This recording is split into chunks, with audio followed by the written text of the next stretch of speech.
जय हिंद साथियों। जिस देश में विदेशी कानून लागू होते हों और विदेशों द्वारा रचित हमारे देश में संविधान चलता हो, हमारे देश के अंदर वो परंपरा, वो सभ्यता चलती हो, वो देश की अपनी पहचान क्या है आप अच्छी तरह जानते हैं। वो देश अपनी पहचान खो देता है। मेरे देश में जब हम छोटे होते थे, हम पढ़ा करते थे माता पिता परमात्मा के समान होते हैं। आज वो कहाँ हैं? आज हमारे देश के ऊपर पाश्चात्य सभ्यता लाद दी गई है।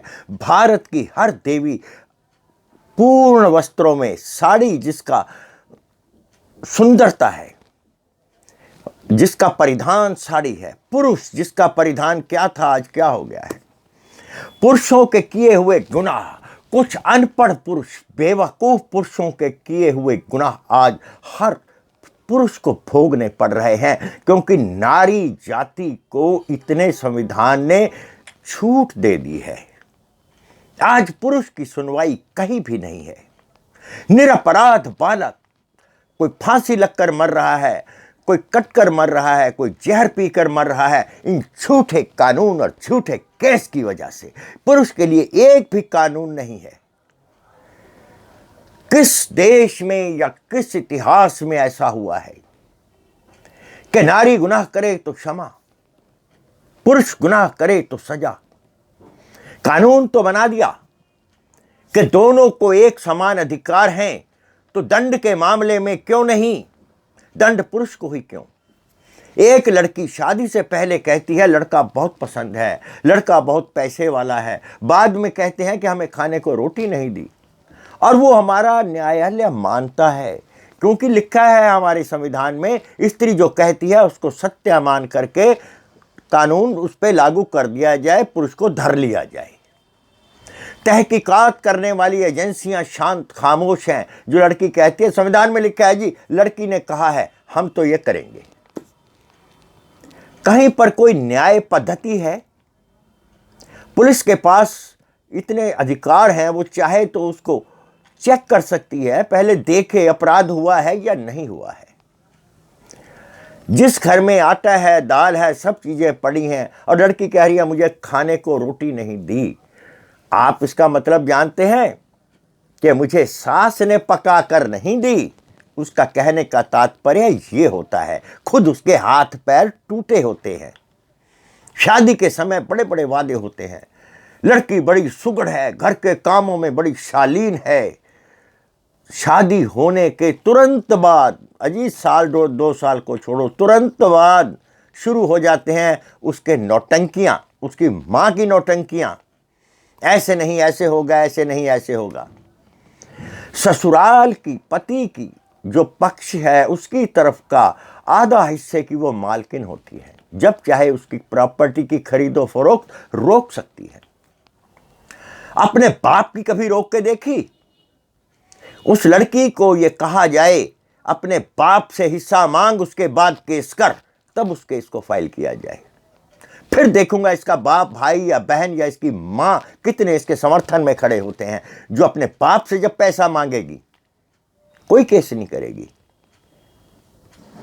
और फांसी लगने वालों बच्चों, आत्महत्याएं करने वाले बच्चों, अगर आपके मन में यह विचार आ भी रहा है, इस विचार को त्याग दें। उस मां बाप के लिए जिन्होंने तुम्हें छोटे से को पाला है, तुम आस हो उनकी आशाओं को धूल धूसरित मत करो ये झूठी नागिन बहुओं के द्वारा जो झूठा केस करती हैं तुम पर। सामना नहीं कर सकते? क्यों नहीं कर सकते? सत्य तुम्हारे साथ है। मैं मानता हूं कि आज का न्यायालयों में झूठ की किताबें वकीलों ने खोली हैं। ये धारा लगानी है, वो धारा लगानी है। ये धाराओं के चक्कर में आपको रगड़ा जाता है जब आपने गुनाह किया ही नहीं। आपके ऊपर लादा जाता है, आप घबरा जाते हैं। घबराइए मत। मैं फिर बार बार कहता हूं, आत्महत्या मत कीजिए। आत्महत्या विकल्प नहीं है। अपने माता पिता को रोते बिलखते मत छोड़ो, सामना करो। आपके माता पिता बूढ़े हो चुके हैं, वो कमजोर हैं, आपको उनका सहारा बनना है। उनको कमजोरी की हालत में अकेला निस्सहाय मत छोड़िए, उनका साथ दीजिए। हर वो शाख से पत्ता बिखर कर सूख जाता है जो अपनी जड़ छोड़ देता है। अपने परिवार से बंधे रहिए, एक तो क्या 100 झूठ भी आपको हरा नहीं पाएंगे। फिर मैं कहूंगा आत्महत्या ना करें। अरे ऐसी कौन सी मुसीबत आ गई कि मरने के लिए एक झूठ आपको चाहिए। भगत सिंह भी मरा था, चंद्रशेखर आजाद भी मरा था, ऊधम सिंह भी मरा था।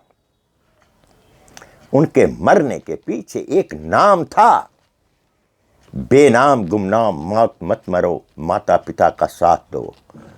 मैंने फोटोज देखे हैं, मैंने वीडियोस देखी हैं, जो लड़के लटक के मर जाता है, कोई कट के मर जाता है, कोई जहर खा के, कुछ लड़कों ने तो अपने ऊपर तेल डाल करके आग लगाई है। मैंने वो वीडियोस भी देखे हैं। 2 मिनट में अपनी जिंदगी को समाप्त करने वालों, अपने माँ बाप की बची हुई शेष जिंदगी को नरक के खड्डे में मत धकेलो। झूठा केस करने वाली दंदनाती फिरेगी, आपके माँ बाप बिल बिलाते फिरेंगे। कहां की बहादुरी है ये। आत्महत्या मत कीजिए। कानून बनेगा, तुम्हारे लिए भी बनेगा। अगर नहीं बनेगा तो ये जो इनके लिए अननेसेसरी क्लॉज बने हुए हैं, ये मिटाए जाएंगे। मिट गए तो ठीक, नहीं तो मिटाने के लिए पुरुष जाग चुके हैं। हम सब आपके साथ हैं। धैर्य रखें। जय हिंद।